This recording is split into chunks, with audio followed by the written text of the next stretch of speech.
Hello friends, I am Mukesh Goyal. I hope कि आप सारे बहुत अच्छे हैं। और फ्रेंड्स, एक आपको पता है ऑफिशियल नोटिफिकेशन आया है कि पीएचडी कंपलसरी नहीं है असिस्टेंट प्रोफेसर के लिए।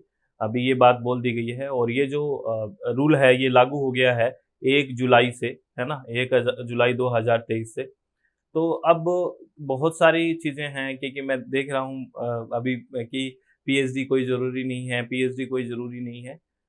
ये बात अच्छी है, बहुत बढ़िया है, क्योंकि जिन स्टूडेंट्स के लिए पीएचडी नहीं कर पा रहे थे या सिर्फ नेट तक ही रह पा रहे थे, तो वो एलिजिबल है। तो आप कतई ये मान के ना चलें, ये मेरा व्यक्तिगत विचार है, कतई ये मान के ना चलें। ये पहले मैं आपको नोटिफ़िकेशन दिखा देता हूँ। ये है ना, ये गैजेट है नोटिफ़िकेशन का, इसमें लिखा हुआ है ना कि PhD qualification for appointment as an assistant professor would be optional from 1 जुलाई 2023।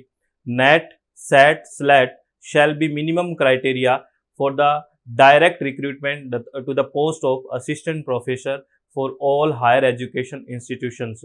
यानी कि आपका नेट, सेट और स्लेट है तो आप डायरेक्ट अप्लाई कर सकते हो असिस्टेंट प्रोफेसर के लिए हायर एजुकेशन इंस्टीट्यूशंस में। और ये इसका एक ऑफिशियल, आपको पता है, नोटिफिकेशन भी है। तो ये बात बिल्कुल सच है, ऑफिशियल नोटिफिकेशन है। लेकिन ये मान लेना कि पीएचडी नहीं करें, ये मेरे हिसाब से, मेरे व्यक्तिगत विचार है कि ये थोड़ा-सा ठीक नहीं रहेगा, क्योंकि अ, आपको पता है एक स्कोर बनता है, पे स्कोर बनेगा, है ना? और स्कोर में आप देखोगे जब पोस्ट निकलती है ना? कहीं पे मान लो किसी यूनिवर्सिटी में असिस्टेंट प्रोफेसर की पोस्ट निकली, तो वहाँ पे मार्क्स डिवाइड होते हैं। जैसे पीएचडी के मार्क्स कहीं कैलकुलेट हो गए, 30 मार्क्स है पीएचडी के। जिसने पीएचडी कर रखी है उसको 30 मार्क्स मिलेंगे, 20 मिलेंगे, जितने भी मार्क्स मिलेंगे वो पीएचडी जो कंप्लीट है उसको मिलेंगे। ठीक है, आपने फॉर्म तो भर दिया, आप नेट क्वालिफाई या सेट या स्लेट क्वालिफाई है, लेकिन आपने पीएचडी नहीं किया हुआ। लेकिन जो कैंडिडेट ने पीएचडी किया हुआ है और नेट सेट भी क्वालिफाई है, तो उस वो तो आपसे जितने भी मार्क्स वो जोड़ेंगे स्कोर में, वो उतना आगे हो गया, तो मैं वो आपसे वैसे ही आगे हो गया है। तो इस बात को इतना भी ना करें कि भी मेरे पास समय है फिर भी मैं पीएचडी नहीं करूं, है ना? तो आपको मेरी एक पर्सनल, एक व्यक्तिगत राय ये है, मानना ना मानना आपके लिए है, कि अगर आपके पास समय का अभाव नहीं है और पीएचडी में कहीं एडमिशन हो रहा है तो लेना चाहिए। और दूसरी बात, जो अगर आपका जेआरएफ क्वालिफाई हो जाता है तो आपको पता है आपको स्कॉलरशिप तक तब नहीं मिलेगी अगर आपने पीएचडी में एडमिशन नहीं लिया। तो पीएचडी करना चाहिए। अगर आपका एम है कि मैं यूनिवर्सिटी में जाऊं और आगे आपको प्रमोशन होगा, एसोसिएट प्रोफेसर बनोगे, आगे प्रोफेसर बनोगे, तो पीएचडी की तो ज़रूरत होगी। तो आप इसको ये मत मानें कि पीएचडी नहीं करनी है।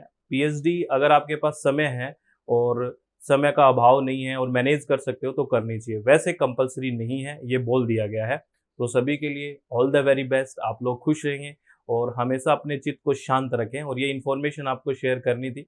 और एक इन्फॉर्मेशन ये कि फ्रेंड्स, अपने प्ले स्टोर में अपनी ऐप है जिसका नाम है SWMG, जिसमें हम कंप्लीट पेपर 1 पढ़ते हैं और पेपर 2 इन्वायरमेंटल साइंस पढ़ते हैं। अगर आप विलिंग हैं तो आप ज्वाइन कर सकते हैं फ्रेंड्स। और ये सभी के लिए नेक्स्ट दिसंबर के लिए हम basic to advance course launch कर चुके हैं, आप इसमें ज्वाइन कर सकते हैं। कैसे करना है? प्ले स्टोर में जाएं, SWMG ऐप को इंस्टॉल करें, रजिस्टर नाउ पे क्लिक करें, आपका नाम, आपका फ़ोन नंबर, ईमेल एड्रेस और अपना पासवर्ड क्रिएट करें यहाँ पे, फिर रजिस्टर नाउ पे क्लिक करें और कोर्स बटन पे क्लिक करोगे तो बैनर्स दिखेंगे, वहाँ पे जाके आप ज्वाइन कर सकते हो। ठीक है ना? तो ऑल द वेरी बेस्ट। अपने चित्त को शांत रखें और आप हमेशा खुश रहें, किसी भी तरह की टेंशन ना लें। बस ये नोटिफिकेशन के बारे में जिक्र करना था कि अगर आपके पास समय का अभाव नहीं है और मैनेज कर सकते हो तो पीएचडी करनी चाहिए। वैसे मिनिमम एलिजिबिलिटी क्राइटेरिया ये किया गया है असिस्टेंट प्रोफेसर के लिए कि अगर आप नेट, सेट या स्लेट क्वालिफाई हो तो फॉर्म फिल कर सकते हो। ठीक है? तो इस चीज़ों को समझना ज़रूरी है। ऐसे नहीं कि बस कोई न्यूज़ आ गई एकदम से उसको कर लिया और फिर नींदों में तो लग गया। ये थोड़ा-सा, अगर इस तरह के ड्रीम देखते हैं, अगर फिर नहीं होता तो फ्रस्ट्रेशन भी आ जाती है। तो चीज़ों को ठीक से समझ के काम में आगे बढ़ना है। ठीक है? तो ऑल द वेरी बेस्ट। बहुत-बहुत धन्यवाद। Thank you. Thanks a lot friends.